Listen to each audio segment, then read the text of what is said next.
hope you brought a pen and paper, everybody, because we're going to do interactive notes today, which means you write down the things that are most important to you. The content that I'm about to present to you in this live webinar is a subset of the content that I present when I deliver an online presentation course called Present Like a Pro. We've graduated people from all types of jobs and vocations and industries and that sort of thing. And it's my pleasure to get you the highlights in this capacity. Here's how we've divided the content between this week and next week. So this is June 2nd. And tonight we're going to talk about speaking mechanics, the basics, the general stuff. And I want you to ask questions because I don't know where you are in your level of speaking. Some of you may be more accomplished than others. So I want you to, just give me hints about what's working for you. Thumbs up, thumbs down. If something's not resonating with you, ask questions in chat. Let's make this more of a dialogue than a monologue, and I think you'll get more from it. So I'm going to cover all the basic stuff, including the stuff that you absolutely have to know that a surprising number of speakers don't know when it comes to delivering a really good presentation. And then on Tuesday, June 9th, we're going to cover more Rotary specific applications. Give me a thumbs up or some kind of signal if you are an incoming president for your Rotary Club, or an incoming officer of your Rotary Club, or maybe you're a incoming district officer of some sort. Rotary is a very interesting animal. As you know, it has a lot of tentacles. Running an efficient Rotary meeting is a work of art when it happens right, and it doesn't happen right often enough. So we're going to talk about the ins and outs of that and what makes a really good meeting. And you'll find, presidents-elect, that if you run a better meeting, you'll actually increase attendance. Of course, retention will improve, but attendance will improve. And maybe even the number of people that join the club, because the visitors that are coming in are watching you put on a show. And to the extent you don't know how to put on a show, they're going to judge you. And I guess that's the first point I want to bring out today, that I know we teach in schools and in church not to judge. Please write this down, 2 words. If you don't remember anything else tonight, everyone judges. Oh, yeah. It's absolutely true. And I wish it wasn't true, but I think, on the other hand, I think judgment's kind of a good life skill. I use judgment almost every day. And when people are in front of the room, you're sending them 2 types of signals. Please write them down. Verbal signals, which of course are uttered here, and nonverbal signals, which are anything from gestures to movement. If I move over here or move over here, right? If I'm going to count 3 points on my fingers, that's a nonverbal cue, right? And our goal is to have our verbal and our nonverbal cues congruent. So it's good if you say what you do and do what you say. But you'll be surprised how many people go, well, there are 3, we'll just say it like this, no motion, right? There are 3 things I want to teach you. Or there are 5 points I want to make right now. And they could have gone like that. And that's more powerful communication. And here's why. Do people believe what you say or what you do? What's the answer? I see what you do. What you do every time. So you want to do it as you say it, and then you become more believable. Your number 1 goal when you're in front of a room is to be natural, because when you're natural, you're believable. And this is like a really big curse of speaking. The number 1 thing people wrestle with is what? Nerves, anxiety, negative emotion. The average person should think more of herself when she's in front of a room, but the average speaker thinks less of herself. She grips the podium, forgets all about hand movement and body language, grips the podium like it's a life raft. Yeah. And her facial expression, his facial expression becomes muted because the central nervous system is under siege. The voice becomes less than it normally is because I'm not myself right now. I'm not comfortable. So we should think more of ourselves when presenting. And if you're the incoming president of your Rotary Club, you should think a lot of yourself. You're the president, man. But what happens, especially in the first few weeks of the year, is that everything is not right. The rhythm's not right. And clubs are so patient. They're like, don't worry, he'll get the hang of it around week 16, which is what we go through every year when we have a new president. But that's just how it goes. You pay attention to the things I'm telling you tonight and next week, and you'll have the hang of it a long time before week 16 or whatever week it is, right? I'm teaching you how to be a better presenter for the rest of your life. How many of you can use better presentation skills at work? Thumbs up. Yeah. How many of you could use better presentation skills at home? Thumbs up. All right, a little caveat here. All of this stuff works on human beings. If you have teenagers, I can't help you. I'm just kidding, of course. All right, so now we know that all presentations are the path to something called the call to action.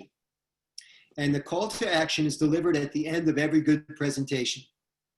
Now, what we discover is that a frightening number of presenters give their entire presentation.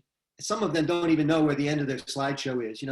They click and then there's no more slides, and they turn around and they go, oh, I guess that's the last slide. You ever see that? And some people, they finish talking and they say something like this. It always boggles me. They go, well, that's all the information I have for you. That's the end of their presentation. They don't want you to do anything with that information. They just wanted to deliver that information. So write this down. We have websites to deliver information. If we just wanted to deliver information, we wouldn't need you to give a presentation now, would we? If we didn't need a live person in the front of the room with personality and flair and speaking acumen, we could just do without it. But we want you to do something in the front of the room. And the number one responsibility you have is to drive and seed, S-E-E-D, what's called the call to action. In other words, I'm going to ask you to do something during my presentation. Most CTAs, they're called, are at the end of the presentation. But I've already given you 3 CTAs because I've been to this seminar before. What are the 3 things I've asked you to do today? Did anybody remember?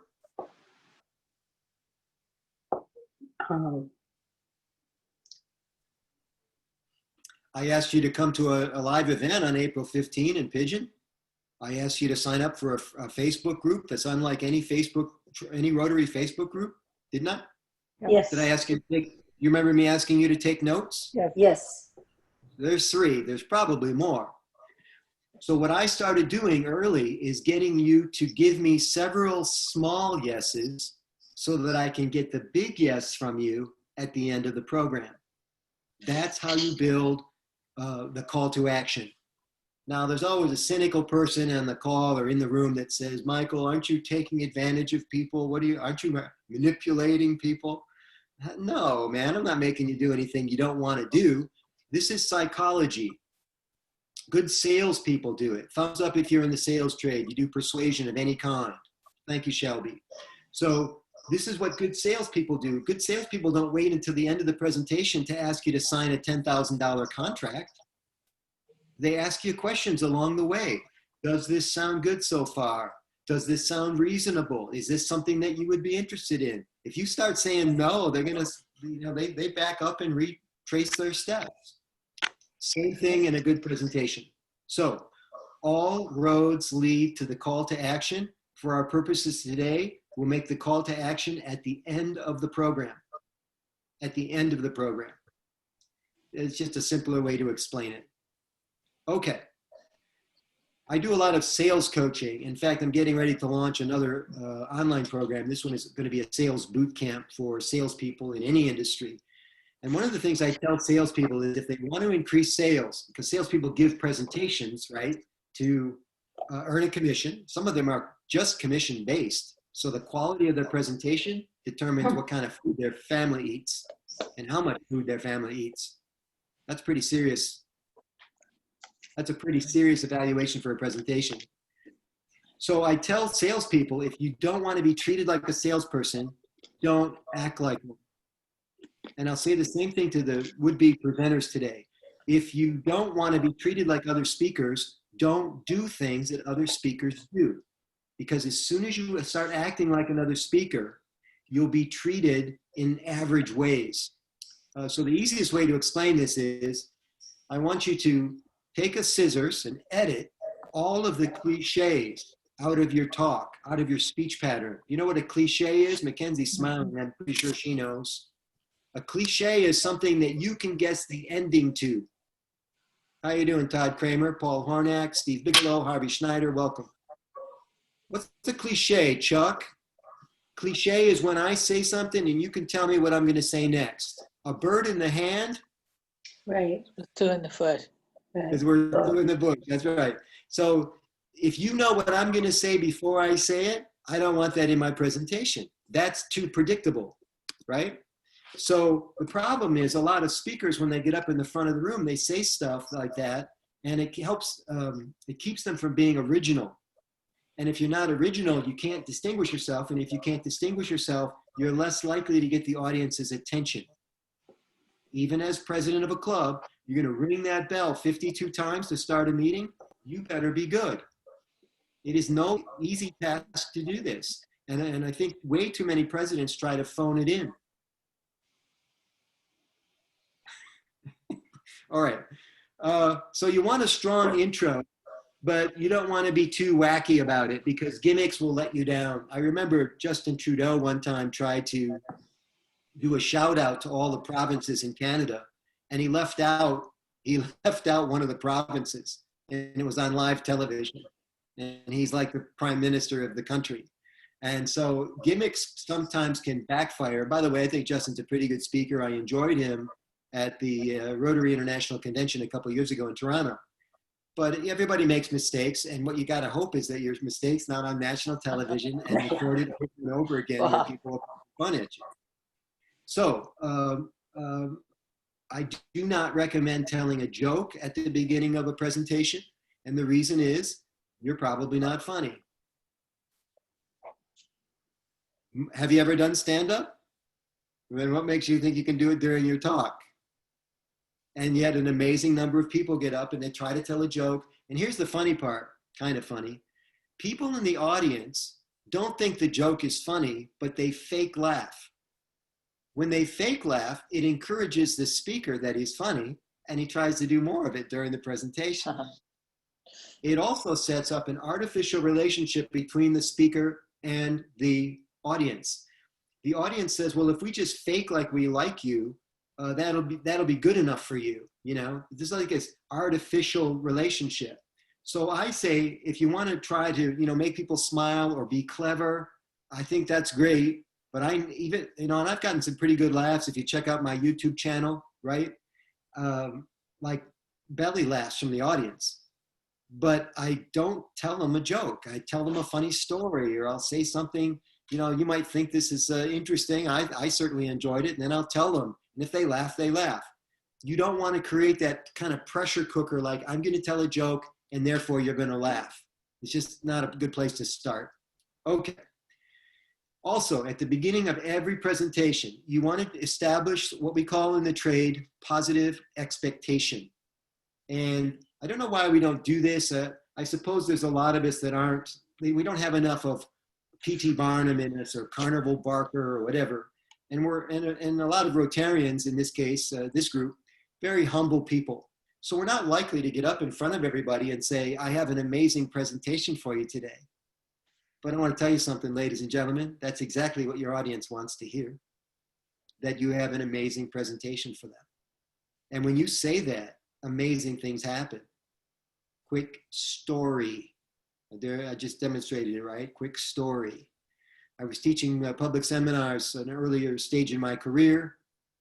Either full day seminars in a different city every day, sometimes 3 weeks a month. I was in speaker boot camp. I was working as hard as you can work in the business, and I was learning a lot. And I was beginning every presentation like this. I would clap my hands. It's like a Hollywood clapper. Cut, take two, right? Next scene. But everybody's talking. They're drinking coffee and stuff. I got to get their attention. Good morning, everybody. Could you please have a seat? We're about to get started. Good morning. My name is Michael Angelo Caruso, and this will be the best seminar you've ever attended. Now, most of you can't imagine yourself saying that at a business meeting or a team meeting, right? And maybe it would be inappropriate to do it exactly that way. But I want to tell you what I learned over time is that if there were 100 people in the room that day, 98 of them looked at me and smiled because now I established positive expectation. They're ready for a really good program. By the way, of that 100 people, 2 of the people would cross their arms like this and say to themselves, I don't like him already. And you know what? I was good with that because if I was winning over 98 people and 2 didn't care for me, I slept like a baby that night. Everyone in the audience isn't going to like your style. And so when you try to be all things to all people, you fail. Be yourself. Be fun. Be interesting. Be all those things that you want to be without worrying about filters and stuff like that. You know, be civil, right? But try to be yourself because that authenticity will make you believable and a better leader. It's So called Michael, positive. Yeah. Speaking of being yourself, we had a question come in the chat about the story of your name, Michael Angelo Caruso. When you did your clap introduction, someone wanted to know the story of how you got your name. Yeah, well, it's not too glamorous. I had a dad and a mom, and then I was born, and they gave me 3 names, middle name. So my dad's name was Michael. My uncle's name was Angelo, but I don't think the play on words was lost on my parents. Michelangelo or Michelangelo, the great painter, and Caruso, of course. Enrico Caruso is one of the great tenors of all time. So I had all the arts covered. I was Mike Caruso for the first 35 years of my life. And then when I became an author, I thought I should have maybe a more official name. So I was Michael Caruso, right? I've always looked young for my age. I'm younger than you think I am, even right now. And so I was Michael Caruso after age 35. And then when I started speaking for a living, I adopted the middle name because I thought, again, it's unique, it's different, positive expectation. You know, if I'm named after 2 of the greatest artists and performers in history, I must have something to offer. So the name has served me really well, and that's the story. Thank you, Mackenzie. I see 14 comments in chat. Any other questions? Okay. Keep them coming, guys. I don't mind answering questions in flow. That's another speaker trick, by the way. A lot of speakers will say, please hold your questions to the end, and I'll answer them then. Well, all kinds of things go wrong with that plan. Number 1, speaker experiences something called time dilation, talks longer than he's supposed to talk, runs out of time, and then can't answer the questions that he promised to answer. Not a good plan. Second problem, the people are asking a question because of a topic that you're on right now. Yeah. They don't want to come back to it 30 or 40 minutes later when the topic's cold. So in Detroit, as you know, the manufacturing companies have a term called JIT, J-I-T, just-in-time delivery. Yeah. Shelby, you in automotive? Yeah. Oh, you do the term though. No, I do, believe me. I actually work at Zenders, so. Okay, yeah. So they have just-in-time delivery there too. That's right, it was. So just-in-time delivery means if you have a question now, I'm going to answer the question now. But a lot of speakers, and this will be hard as a Rotary Club president, when you give the microphone away to somebody, it can be hard to get it back. And that's why a lot of speakers say, I'm not taking any questions until the end. I don't have any trouble taking the microphone back because I learned something from Oprah a long time ago. In one of the early versions of the Oprah show, Oprah would interview people in the audience and she would give them the microphone. You know, she had a lot of women in her audience and some of these women got pretty passionate. And she would hand the microphone to the woman and the woman would get carried away and Oprah would have trouble getting the microphone back on live television. So she didn't do that for very long before she started to not let go of the microphone. And you watch people on talk shows now, they'll try to grab the microphone or take it from the speaker, you know, and the speaker's holding on for dear life. They cannot let that go.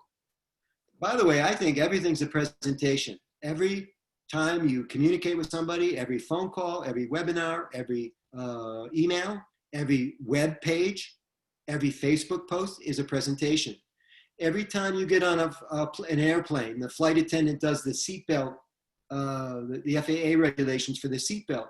Notice it's really easy for her to hand, or him, to hand the seatbelt to one of the passengers rather than put it on the floor where she has to do a deep knee bend to get it. But they never hand it to a passenger. You know why? They got to get it back. They can't afford to have anybody teasing them or interrupting this. This FAA regulations that this has to be done without interruption. And so there you go. Everybody takes this seriously that does it for a living. And I think it would do you well to pay attention to some of these rules as well. Also, in the beginning of your talk, you can use something called an incidental credential. Don't worry about the spelling, just write it down. An incidental credential is a way to help people understand that it's important for them to pay attention to you because you're a thing. But you do this without actually saying, I'm a thing. So I'll demonstrate this for you. I've had the great pleasure of speaking all over the world. I've spoken now on 5 continents. But if I get up in front of you at the beginning of a talk and I say, hey, everybody, my name's Michelangelo Caruso. I'm an internationally recognized author and speaker, and I've spoken on 5 continents. That's going to be a rough start. So what do I say instead? Well, I could say something like this, using the incidental credential. Hey, everybody, my name's Michelangelo Caruso. It's great to be here today. In fact, it's great to be in the United States today because I was speaking in Italy last month and I had some trouble getting back to the United States. Now, what did I just tell you in my own little way? I'm an international speaker. You see, it's called an incidental credential. And you can do this with your own personal credentials. You can do it with Rotary. Welcome to Rotary, everybody, a Rotary Club of Alpina's meeting. Rotary, of course, is the largest and best service organization in the world. We have over 35,000 clubs, but this one is the best. And you smile. And now you're getting a couple things done at the same time. Incidental credential for Rotary and a little humor. Speaking is a lot about time management. And when you can get a bunch of stuff done at the same time, it's a pretty good way to go. And so that's the interesting part about time management and watching your clock, which I'm doing right now all the time. Little tip, when you're in my presentation, and I don't normally talk about this, but when you're in my presentation, I want it to be like Vegas, baby. You forget all about the time. You ever go to a Vegas casino? There's no clocks anywhere, right? So I don't reference the time once I begin my presentation normally, right? So I know that I can mouse over on my computer, open up the interface that says it's 7:24 right now, because I've got some talking points I'm working through and I need to manage my time. I also have a wristwatch on. Not many people wear wristwatches anymore. I wear them only when I speak for the most part, because if I'm gesturing like this, I can actually glance at my wristwatch if I need to. Sometimes in live events, I'm looking at your wristwatch as I walk around the room, but I always know exactly what time it is. That's really key for somebody who's running a Rotary meeting that's on schedule. Thumbs up again if you're going to be a Rotary president. I want to see who you are. I know we invited a lot of PEs to the club. Very good. Some of you not smiling when you say you're going to be Rotary president. That's good. All right. So let's get into the guts of the presentation and talk about things that have to happen in the middle. As you move into your presentation, you're going to settle in on what's called a WPM. That's a presentation term. It stands for words per minute. The average person speaks at about 150 words a minute, 150. But I can tell you, as a speaker with kind of a motivational flair, I bump it up to something around 180, sometimes 185 words a minute. I'm probably in the 180 zone right now. And sometimes I'll pause for effect. So I play with that pause. It's not 185 words a minute coming out of the fire hose constantly all the time. You've all been in those programs, right? Sometimes I'll just pause to let you think for a minute. And often, after a program, people will come up, speakers usually, and they say, I love how you pause, man. That is a great little trick. Because it's the pause that lets people breathe, and it's the pause that lets people refocus on the speaker again. If you just keep coming at people, man, you'll lose them. So WPMs, watch for it. And the reason we don't worry about talking fast at 180 or 185 is because people can listen at up to 300 and 400 words a minute. They often hear you before you even finish talking. So don't worry about losing people. Keep the energy high, keep things moving. One of the challenges in Rotary meetings, by the way, is they go so slow. If you've had trouble getting business people or corporate types to your Rotary meeting, it's very likely because of the speed of the meeting. I was at a Rotary club the other day, before COVID, and it took them 6 minutes to do a 50-50 drawing. And I know that because I clocked it. 6 minutes. So watch the clock. Okay, let's talk about PPT, because I know everybody's so fond of PowerPoint. A little disclosure here, I have not used PowerPoint in over a decade. And part of the reason for that is because I think of it as a kind of a crutch. And I feel that if you're a really good speaker and you've got game, that you don't need the crutch. Kind of like training wheels on a bike or T-ball where you're using a T, you know? I don't need it anymore. And I'm teaching other people not to need it. So when I told you earlier not to act like other speakers have PowerPoint. I can get a round of applause from the audience just by announcing I'm not using PowerPoint. They're thrilled. And right away they go, this guy's different. Positive expectation, right? They lean in. Wow, that's unusual. And then everything's fine. I also encourage speakers, presidents, to use a one-slide PowerPoint presentation. Just put up the slide that you can't talk about, the one that's so complicated that nobody can understand it if you talk about it. Or better than that, how about a photograph that conveys so much? Remember, a picture speaks 1,000 words. Or how about a really good video? Because if a photo says 1,000 words, what do you think a video says? So I'm not big on the AV thing, but if you are going to use it, be smart. Here's another PowerPoint tip. Use it in the middle third of your presentation. Use the first third to establish rapport, eye contact, right? Then in the middle third, after you have their attention, show them the things that you can't possibly explain to them.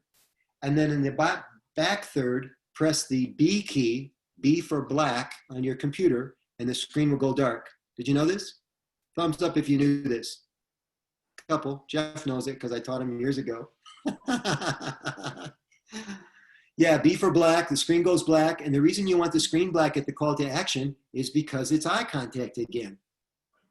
I need your commitment. I'm about to ask you to do something. I don't want you looking at the cartoon on the screen. Okay? All right, so PowerPoint. Another really important part of a good presentation is called the signature story. Signature story, and all good SIG stories have 3 components. First, it's short. Although a signature story has a beginning, a middle, and an end, it's only 2 to 3 minutes long. 2 minutes at 150 words a minute is only 300 words. That's how you know if you've got enough content. If you want to hear a really good signature story, well, you can do it offline. Go to YouTube, search my full name plus the phrase above the clouds. Above the clouds. And essentially you're looking for a 2-minute airplane story on YouTube. And I've been telling it for years. It's very well crafted. And I know it's well crafted because of the feedback I get on that story. So you could develop. Yes? Michael, can I interrupt and just say that we have a Facebook queen here on our call, and Cindy Parsons put that video up on our district Facebook page. So excellent. I know I did see it. I tried to do some posts that would kind of introduce you so that people would be motivated to sign up. Oh, thank you, Cindy. So there you go, guys. We got 70. You don't have to search the YouTube channel. You can just go to your District 6310 Facebook page. Excellent. Thank you, Randy. So it's 2 minutes, but there's a lot going on in it, right? Like I said, beginning, middle, and an end. It's short. It's unique, which means I'm not telling somebody else's story. You're only going to hear the story from me. That's why it's a signature story. And then finally, it's a positive moral. Don't bring people down with your signature story. It's never going to work, right? The easiest signature stories come from your mother, your father, a family member, the way you saved your career, how you lost a lot of weight, how you came back from poverty. You get the idea, right? And it could be about a third person, another person, but it's better if it happened to you, because then you can speak to it. It'll impact you and impact the audience in ways that you couldn't impact them by telling it about a stranger or somebody that's not in the room. That's my advice.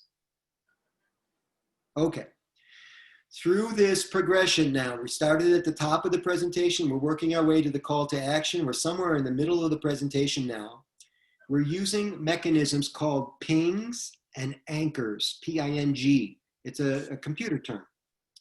And pings are this idea of I'll be checking with you on occasion just to see how you're doing.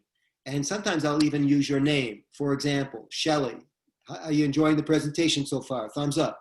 Thank you very much. Jan, how are you doing? Is everything okay with you? Very good. Are you going to be president next year? No, okay. Very good. And Troy, any relation to Jeff Leiprant? Yeah, thank you very much, sir. So I'm checking with people in real time just to get a pulse. And I can do it in Zoom, and I can do it in live presentations. And what I'm looking for ideally are yeses. So in IT, a ping is I send a signal, an electronic pulse, just to see if I get an electronic pulse back. But I'd rather get yeses than nos. So I ask yes questions. Does this sound good to you? Are you with me so far? These types of things. And that's the trick for getting a ping or an anchor. That way I know I'm headed down the right path. If I get too many no's, I say, well, wait a second, where did I lose you? Or I might try to find out how many other people are lost. At this stage in my career, I kind of know what the answer is before I ask, but maybe in the early years, I was having some trouble in getting some surprise answers from people. It happens. So you want to use those pings and anchors whenever you can. The French have a term called motif. Motif is something that occurs 3 times in your speech. Martin Luther King was an expert at this. Think of his I Have a Dream speech, where he used the phrase, I have a dream, multiple times. He keeps coming back to it, right? And you can do the same thing. When you repeat something for emphasis, it's very powerful. So don't be shy about repeating something. When you repeat something with a gesture, Bill Clinton famously tucked his thumb into his fist like this to gesture, right? And I'm sure you got coached on that, because that's very much a speaker thing to do. You never point. Watch the politicians. Well, the debates are over, but watch any politician speaking. Never point at somebody, because it looks accusatory, right? So that's why he would tuck he still wants to use a fist, because the closed fist is a gesture of power versus, say, a flat hand or a wavy hand like this, right? So you've got all these tools at your disposal. And I'll tell you, when I gesture, it's stronger. Even if it's a simple gesture like this. I was watching a Huey Lewis video the other day. He does that all the time. The power of love, It's just interesting how people use body language in their hands to communicate. We're coming into the home stretch, everybody. Queue up your questions, get them ready. And I'll answer questions about club meetings and that sort of thing. Zoom meetings, how to be interesting on Zoom, or do pop-up presentations when people ask you to speak and you're not prepared. That's an interesting exercise. So if you're interested in more of these types of tips, I have a second Facebook group that's also free to join, and it's called Present Like a Pro. And there are all people there from all over the world, from all different industries, lots of Rotarians, because we're teaching people how to be better speakers for the greatest service organization in the world. We're teaching people how to be better speakers at work and amp up their careers, because when you can motivate and mobilize a department of people, your career is going places. We need people like that. So join that Present Like a Pro group. Again, you have to be accepted into the group, but I'll look for you. So let's finish talking about the close or the CTA. The best closes are very specific. But this is counterintuitive because a lot of speakers, I think, are loath to ask the audience to do anything. I already told you there's a whole bunch of people out there finishing their presentation saying, well, that's all I have for you today. Are there any questions? You know? And when I get to the end of my presentation, I'm not only telling you what you should do, I'm telling you what I want you to do. I'm telling you specifically what I want you to do. I'm telling you how long it should take you to do it, when you should do it by, all that stuff. But hopefully by then you like me so much and you like my style so much that it's not that big of a deal for you to comply. And I've asked people to do all kinds of things. For my business, I asked people to do things for Rotary. I was scheduled to speak at 5 PETS, Presidents-elect Training Seminars, this PET season, mostly in March, and a lot of them got canceled. But believe me, at the end of all those keynotes, there was a call to action. I was speaking to presidents, and I had something specific. It was different at different events, but I'm not shy about it, man. And I think it's helped me get #1 rated speaker at a lot of events because I think people like it. Like, you've been to New York City to ride in a taxi cab, thumbs up, a New York taxi. And there's 2 types of drivers in New York. And the first kind, you get in and the crazy driver, they're all crazy. They're all really wild rides. But the crazy guy that makes you feel bad is really uncomfortable drive, you know? But the really good drivers who are also crazy, they're both hands on the wheel and they're focused all the time and they're safer, much safer than the other drivers. And that's the good cab to be in, you know? And that's the kind of speaker you want to be. If you're going to be entertaining and take people on a ride, you want to be responsible about it. You want to trigger the best things in people. And that's what we have in the front of the room. It's called the power of the microphone, or podium power. And you almost become like a superhero when you're in front of the room. And I think a lot of speakers, Shelley, don't understand that power. They don't understand the influence that they have in front of that room. And too many presidents don't have it because, you know, the last week in June, they're not president. And then the first week in July, their meeting's canceled because of the 4th of July. And then the second week, they come back for their first meeting and they're just, you know, the same Rotarian that's been in the club for 17 years. We don't have to treat you any different. You're not, you know, anything different than you were 2 weeks ago. That's wrong. You're the president now. And you got changes you want to make. And you got new things you want to do this year. You want to raise foundation giving by 20%. Or you want to increase the membership in the club 10%. Or you want to try an event that's never been tried before. And you're going to need that influence to get it done. And when you have one of these presentations, it's a lot more likely to happen.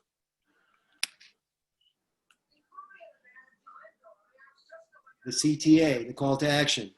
Funny story now about how this works. How many of you have a significant other, partner at home? Thumbs up. I'm creating a hypothetical here. You're sitting on the floor with your back to the couch, between your partner's legs. Partner's sitting on the couch. And you say to your partner, hey, would you mind rubbing my back while we watch TV? And the partner says, sure, no problem. Now we'll make the partner a guy. The guy, you know, on the couch is a guy because guys are pretty simple. Guy's got a clicker in one hand and he's got a beer in the other. And you just asked him to rub your back. Now he's got a decision to make. And he goes, I don't know which one he puts down, probably the clicker. He puts the clicker down, he starts lightly massaging your back with one hand. About 30 seconds into the exercise, he stops rubbing your back. And then you figure he's just taking a drink or something. And then you're like, is that all? You know?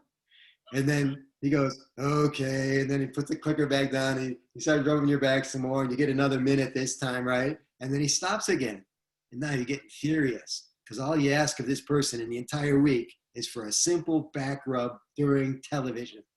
And you can't do it. And finally, you're just so mad now, you don't even watch TV. You stand up and your hands go on your hips and you go, what's the matter with you? I ask you to rub my back and you rub it with one hand for 1 minute and 30 seconds. I ask you again, you rub it for 1 minute. You don't even use both hands. And the other guy says to you, the other person says to you, well, if you wanted me to use both hands and rub for a certain period of time, you should have been more specific. And in a way, that person's correct. If you were more specific about what you wanted, you were more likely to get it.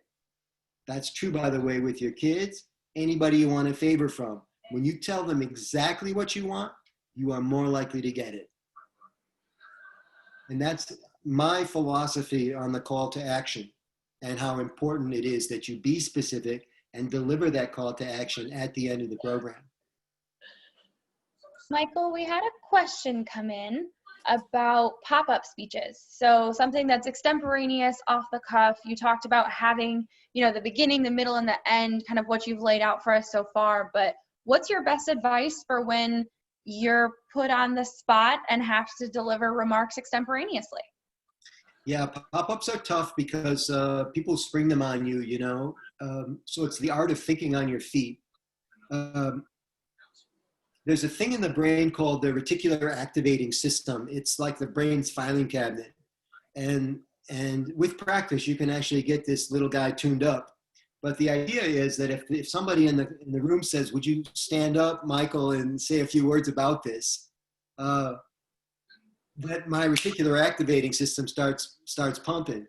And I often default to like 2s and 3s. So when I stand up, I'll say something like a little framing statement, like, thank you very much. They're not expecting much if they didn't give any warning. They'd like you to be cogent.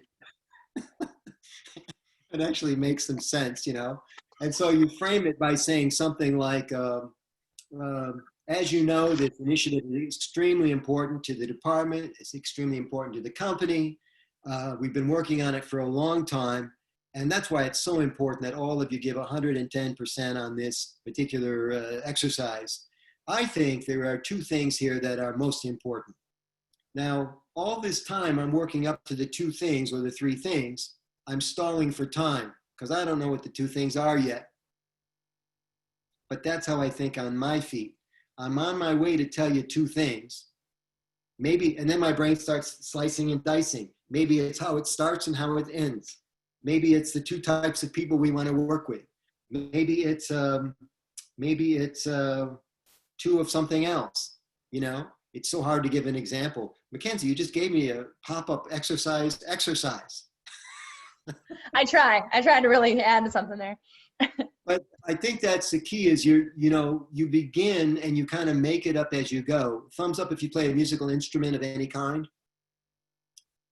The difference between somebody who classically trained, who actually reads music, and somebody who can play jazz or improvisation. The improv person often can't even read music, right? Who did I hear about recently? A very famous musician that doesn't even read music. Eddie Van Halen can't read music. Eddie Van Halen invented a new way to play the guitar that caused the people who write guitar music to change how they write music. And he can't read that either. But he's brilliant. So what he did is he crafted this improv. He has like this gift of what we call in the business, in the speaking business, the gift of gab. You wouldn't call that in the guitar gift of gab. He's just a really good improv artist. He's really a good jazz player. This comes with practice. So Malcolm Gladwell, in his book, The Outliers, famously quoted a statistic. It's a number. Some of you know what this number is, that it takes 10,000 hours to be really good at something. And the way that he came out with, it's not his number, it's somebody else's number, but Malcolm Gladwell made it famous. 10,000 hours is, if you do the math, is 50 weeks at 2,000 hours a week, right? That's 1 year, 50 weeks of work at 2,000, I got that wrong, 2,000 hours a year, 40 hours a week. Let's do it again. 50 weeks a year, 40 hours a week, that's 2,000, right? 2,000 hours per year the average person works, times 5 is 10,000 hours. So that if you do something for 10,000 hours, you're an expert at it. Guitar, trumpet, flight school, speaking. And that's the road ahead of you if you haven't had a lot of speaking expertise and you're about to get up in front of a microphone. Now you can cut the curve a little bit by paying attention to guys like me, I suppose. And I suggest that you find good role models on YouTube where you're watching podcasters and people that are good at thinking on their feet. Joe Rogan is particularly good at thinking on his feet on his podcast. He doesn't work clean, by the way. If you have sensitive ears, he's not going to be for you.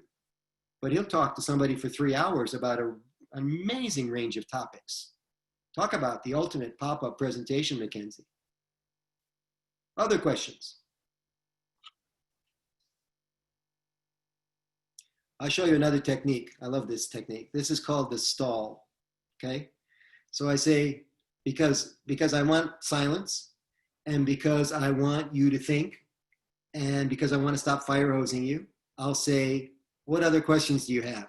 And then I take a drink of water. Watch. What other questions do you have?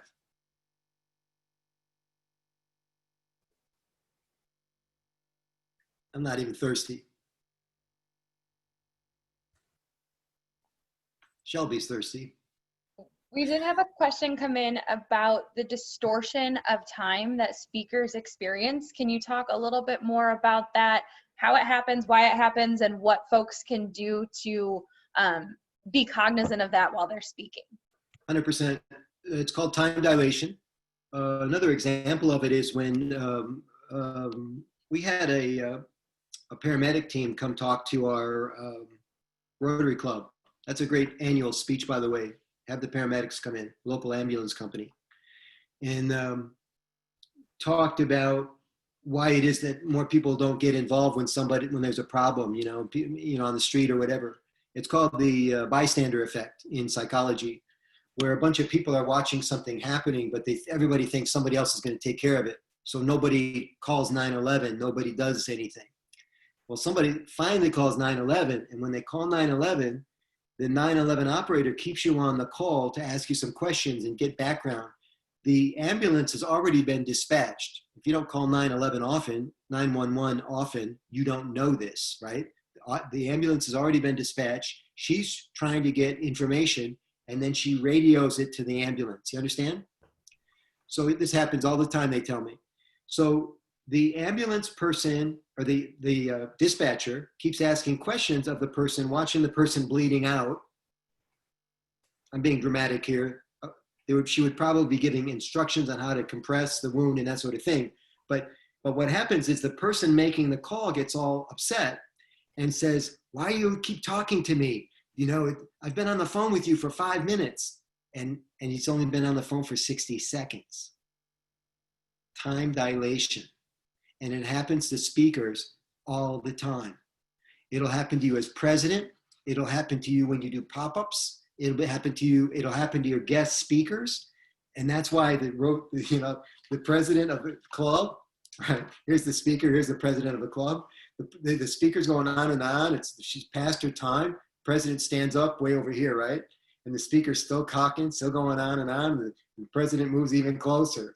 And the speaker actually looks at the president and just keeps talking. And then like this, when I was president, I used to get this close. I'd actually give the speaker a hug while he was talking. And finally he'd go, I guess I'm done, right? And the audience loves it because they see the whole thing. It's like a game show for them every week, right? They got a pool set up for guessing, how close the president's going to have to get.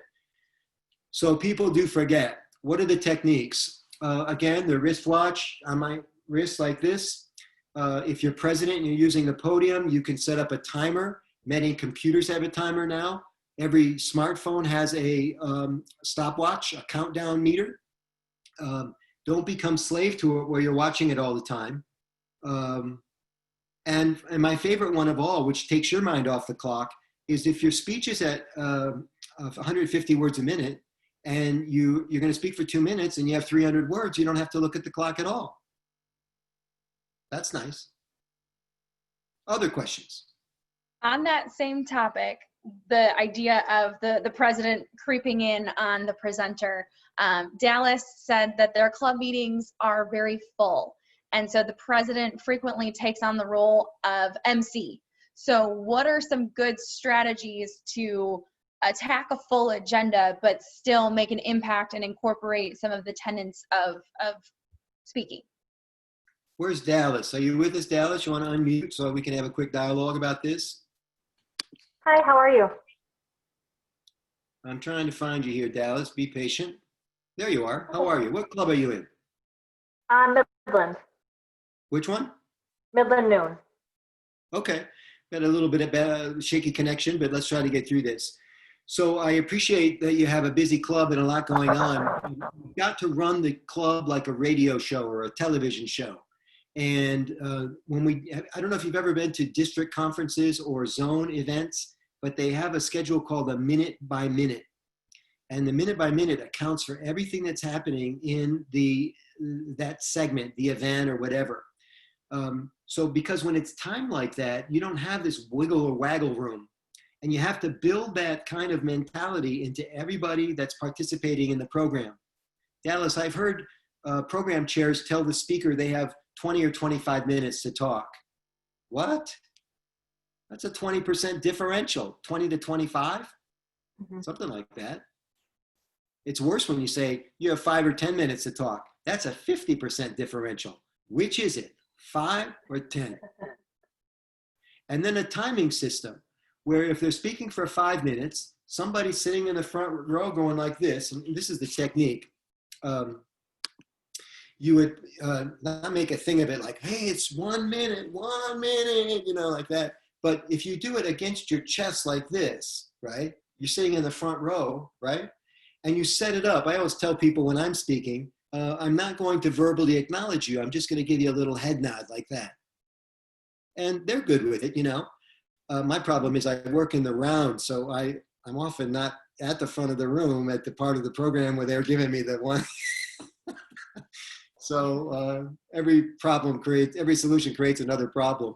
Sure. But I think, Dallas, those are a couple of tips. They'll also take the tone from you that if you run it in an efficient way with some authority, that they won't try to waggle you too much. There's always people that want to talk, or these people that assign themselves pop-ups, But when you say, I'll give you 1 minute, do it like this. I'll give you 1 minute. Don't be shy. Don't be subtle about it, okay? Promise me? Yep. Are these tips helpful so far? Yes. Yep. Helpful. Thank you. Okay. And I haven't had a good chance to hear the resonance of your voice, but it helps if you're projecting a little bit. There's a video out called Yell at the Dog on YouTube. It's my video. So my full name, Yell at the Dog. And I teach a female Rotarian how to, command the room with her voice. You'll enjoy it. It's funny. Okay? Excellent. Thank you. Louis, you still with me? Eric, Eugene, Diane, Fong. How are you? Shelley Thurston. Any more questions? Yeah, Paulette, I just unmuted you. Do you want to share your question with Michael? Yes, I was just wondering, Michael, also too, I wanted to throw in my grandfather's name was Michelangelo, one name, Moriarty. Right. So beautiful name. Anyways, Thank I you. was just wondering, what kind of tips could you give for posturing yourself in front of an audience when you're standing? I missed the last part, Paulette. What are you trying When to you're do? standing, what's the best way to posture yourself? To posture, okay. Yeah. Well, you're going to do this somewhat to your comfort level. A lot of people default to the podium. The problem with the podium is it's just going to eat up a lot of your physical space. You can be commanding from behind a podium, but it's going to rob you a lot of your personal power, right? Mm-hmm. So are you a podium person or a non-podium person? Either one, but Okay. I'm not afraid to walk around either, but I just, I'm Sicilian, so what do I do with my hands? Okay, very good. I'll show you a couple tricks. Most people are afraid to leave the podium because they have to abandon their notes. So I don't mind carrying a notebook like this. I don't usually do a notebook because I don't have really that much. I have a lot of it committed to memory. I am more likely to use what I call the trifold. I take an 8.5 by 11 and I fold it like this, and then I can drop it in my jacket pocket. So sometimes I'll begin the speech with no notes, and then somehow the notes magically appear. I'm reading them like this. If you don't have a jacket that can have the notes inside, you can go on stage just like this. The reason for this is the papers won't flutter if you're nervous. And if you're carrying it like this, you'll see the news people do it like this all the time. I didn't fold this because there's too many pages. But these are just keynotes, keywords, not scripts, not anything I would ever read. And so they're in a certain order, and I need them to be in that order. And I'm just going to grab them off of this in real time like this. Another problem people have in the front of the room, Paulette, is that I'll try to see if I can. So they want to play to the whole room. So they walk this way for a while, and then they walk this way for a while, and then they walk this way for a while. And the audience is like this. Yeah. It's like a tennis match, And somebody taught them, or they thought that they could command the room better by addressing all the sides of the room, because somehow they decided more movement meant more communication, but it's distracting. So why don't you just stand It's still? worse when the videographer is following you. And so 100%. you're watching the screen, and that will really make you seasick. So walk to one side, talk for a while, walk to the other side and talk for a while. That's exactly right. That's where I was going. So what you want to do is find what's called a home base, which is your new podium, right? That your virtual podium. We're going virtual with everything else. You might as well go with a virtual podium from now on. And you just stand in that place. You stand and deliver. You want to watch a fascinating video. Watch Edie Gourmet, the famous singer. This is from the 50s now, early 60s. And she sings a song called What Did I Have That I Don't Have? I think that's the name of the song. It's not hard to find.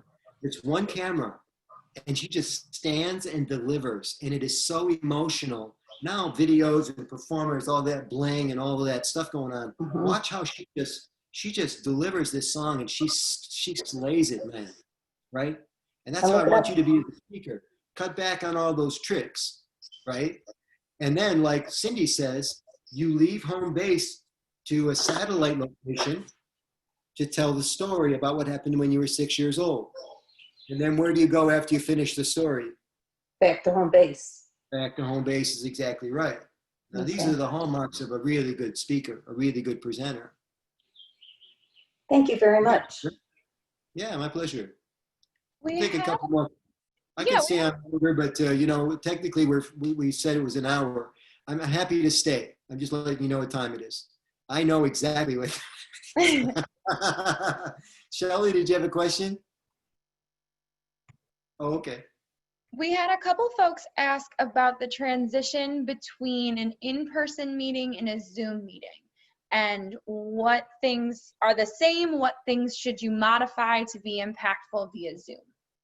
It's a fascinating question, especially right now, because people are talking about, maybe doing Zoom a little bit longer. And if you've got an older club and you're not jump into the pool with everybody else right away, maybe you'll do Zoom for the rest of the summer. I don't know.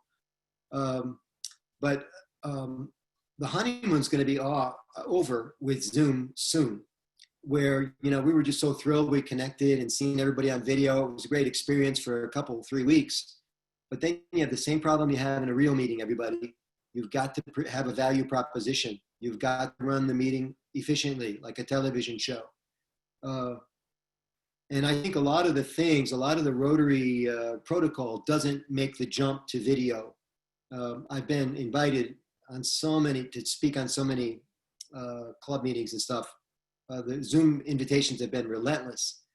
And so I've seen the best of the best, and I've seen the worst ideas. This idea of saying the Pledge of Allegiance all at the same time, or even the 4-way test, it just doesn't work. You're not going to be able to pin anybody as a new member. The visiting works best if it happens at the end of the meeting, and then people can peel off and go about their day, or they can stay on and visit. The Columbus Rotary Club breaks people into separate rooms arbitrarily, just like you would sit at a 10 top at lunch. That's pretty cool. But that happens at the end of the meeting too. And you respect the speaker because the speaker's not getting the benefit of the ambiance and physically meeting and connecting with people and all that stuff. They just have to sit there and endure another Zoom meeting with strangers. So get the speaker on first and excuse them if that fits for everybody. I think these are some of the changes that we make, Mackenzie. I'm going to unmute Connie because Connie had a very interesting question about teleprompters. Hey, Connie. So, Connie, I'm trying to unmute you, but it's not letting me. There you go. Thank you. I did some training for an international organization, and they interpret into 5 different languages. So when I do delegate training, it's very specific. I have to give them the language, and they interpret it into 5 other languages. And I can't vary from it. So it's on a teleprompter, and I kind of, you go from one side to the other. Do you have any tips about how to make that look a little more natural? Yeah, that's a tough gig, Connie. I've spoken at Rotary at the International Assembly for Governors. I've spoken with translators. I've spoken with people signing my talk. And some of them insist on having that script in advance. And I'm an improv guy. I am one of those jazz guys we talked about earlier. And I don't like to be pinned down. So yeah, I feel you. So I think the first thing is that you don't want to seem like you're reading. I think reading to your audience or them having a sense that you're reading is the worst insult ever. That's why PowerPoint stinks, everybody. You're essentially reading the slide as if nobody in the audience can read. And they resent it. They won't tell you that, but they resent it. I resent it when I'm in the audience. I hate being read to from a PowerPoint. It's awful. Right. So if you're going to use the teleprompter, which is a fascinating experience, everybody, if you ever get a chance to use teleprompters, you should try it. It's not as easy as it looks. No. Is that you would work with your expression so that it didn't seem like you were reading, these kind of casual. Joe Biden gave a talk, press conference just recently, like today, about something that happened.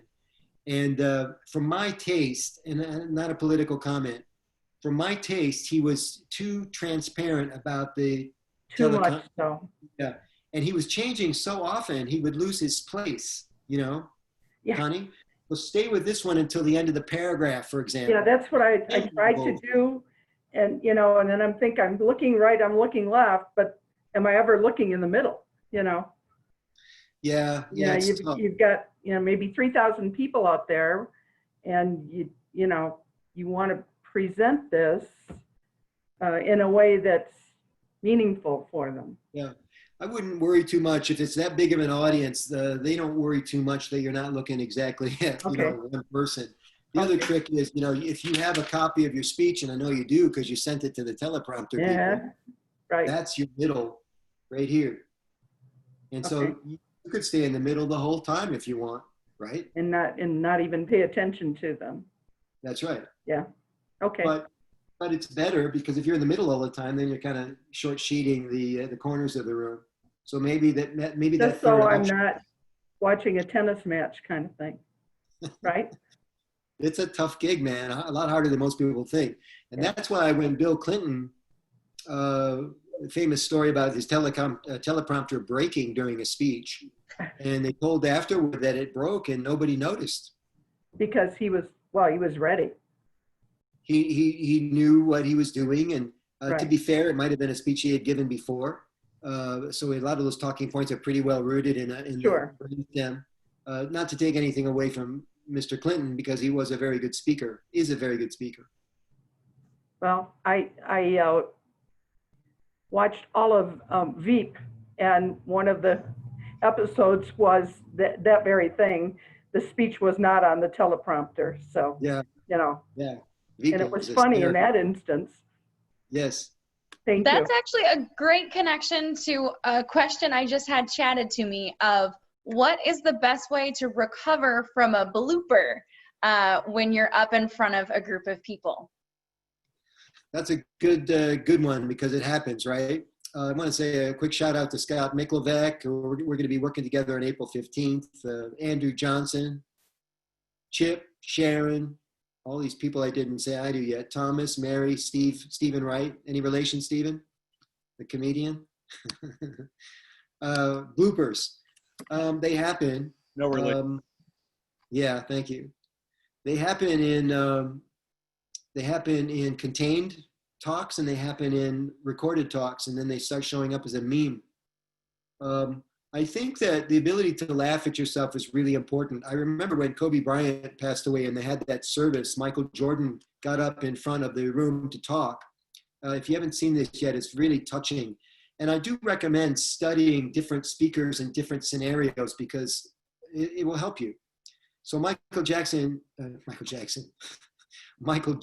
gets up in front of the room and his tears are streaming down his face almost at the beginning. And it is so touching. And you just feel so bad for the guy. Like he didn't bring a handkerchief up and he's not wiping the tears, and it's going into his eyes, coming out of his eyes into his nose and his mouth. And if you've ever cried yourself, this is very uncomfortable. You want to wipe this stuff off your face, and he's doing it in public, right? And he's such a macho guy, all these things going through my head. And then he realizes he's crying and he has to say something about it. And here's what he says. He says, you see, this is why I didn't want to do this, because now I have to look at a meme of me crying for the next 5 years. And the audience erupted. And it changed the tone of everything, of the dark message. It was still very sad, but you can use those gaffes and mistakes to provide some levity. I will tell you this, sometimes the stuff I've done on stage accidentally has been my funniest bit. It just goes that way sometimes. And I love it. If the audience liked it, I liked it. You see them on, in my YouTube channel, there's a playlist called Outtakes. Outtakes. Check it out. I could take them down, but people like them. I just think it makes you human. Hope that helps. Listen, don't forget next week, guys, we're going to talk about specific Rotary applications. President, I'll tell you what, I'll up the ante. I'll talk about specific work applications as well, because it's all done under this umbrella of being a better communicator. We need better communicators now more than ever. I don't think I need to tell you that after all of the misinformation of COVID, all of the slanted and ugly language. Somebody's got to be backspinning all this stuff. And there's nobody better than Rotarians to do it. And so it's my pleasure to get you guys tooled up and to a place where we can become better spokespeople for everybody. Mackenzie, what else? There's a lot of folks that are really excited for next week that are showing up in the chat box right now. Questions seem to have died down for right now, but a lot of excitement for more specific applications next week. Great. Let's build on this excitement. Why don't you use this opportunity, everybody, to practice your communication skills, to promote District 6310 or your club. I'm on Facebook. I'm on Twitter. Michael, at Michael A. Caruso on Twitter. I'm on Instagram. Give me a shout out. Tell everybody about this program. Tell them you learned something. Tell them Rotary sponsored it. Tell them Rotary is providing professional development for you. Hey, Michael. Yeah, Randy.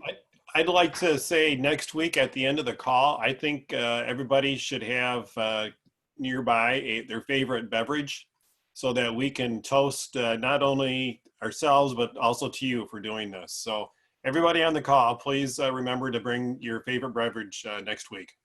All right, let's do a little exercise on the way out the door here. Everybody type your favorite beverage into chat. And make sure you send it to everybody, not just not just me. Mackenzie's is a White Claw. Although I was caught with a White Claw during the Evan Burrell presentation, I am firmly in team craft beer. That is where I firmly stake my claim. That's good. It's been fun to get to know everybody on Zoom and bring cocktails, and some people are doing these clever, what do you call them, tailgating parties and Happy hours? and they bring food. One club actually, if you signed up for their event, they sent you like a picnic basket that you eat on the air with everybody else, because you registered for the event, you paid for it, and they used that money to send you the gift. Or I think they delivered, that's what they did. They delivered to your porch. This was during COVID. It's very clever. So I think Rotary is the best thing ever. It's certainly the best service organization in the world. It's the best decision I've ever made. It's my pleasure to be with all of you today. Save your questions for next week. We'll do them. And mark your calendars for April 15 when I come to Pigeon. And join those 2 Facebook groups I talked about. Get the word out now to support your club, grow your club, raise more money, get attention for Rotary, and the Present Like a Pro Facebook group. And I'll let you in both of them, okay? Mackenzie, thank you so much for hosting. Very professional job today. Samantha, thanks for all the work you did behind the scenes. I really appreciate it. Jeff Librant put this whole thing in motion. Randy Adama cut the deal with me because he had to work his way through all the relentless Zoom invitations to put 6310 at the top of the list, and he did it. And thank you to Shelley Gordon Gundon for smiling most of the session. Thank you, Michael. Thanks, Michael. Thank Great you. job. Thanks. Shelley's always smiling, by the way. Thank you. See you later. That's because she was drinking during this session. You know her. Oh, no. See you later. Yeah, bye-bye. Take care. I'll stay on, Mackenzie, and Randy, I'll stay on with you if you want. Great job, Mackenzie. Nice job, Samantha. Mackenzie, any feedback on the way out? How did we do? No, I think it was great. There were some folks that were much more comfortable putting things in the chat. I actually had a couple people send me chats privately instead of chats through the whole group. So those Wow. folks I gathered didn't probably want to be called out, so I didn't unmute them. Okay. But the folks who put it in the general chat for everyone, I use that as an opportunity to kind of call them out and have them interface with you. That's fine. I lost track of participants. How many people actually logged in at the high spots? 73, Hey, nice job. I think Yeah. was the highest number that I saw throughout I think the, that's right. yeah. It's hard to get everybody who registers to show up, particularly to free events. So that's a pretty good number, I think. Yeah. Now our challenge next week, we can't give up on next week. People got a flavor. Some people thought it might have been less than. Some people thought, well, I saw one of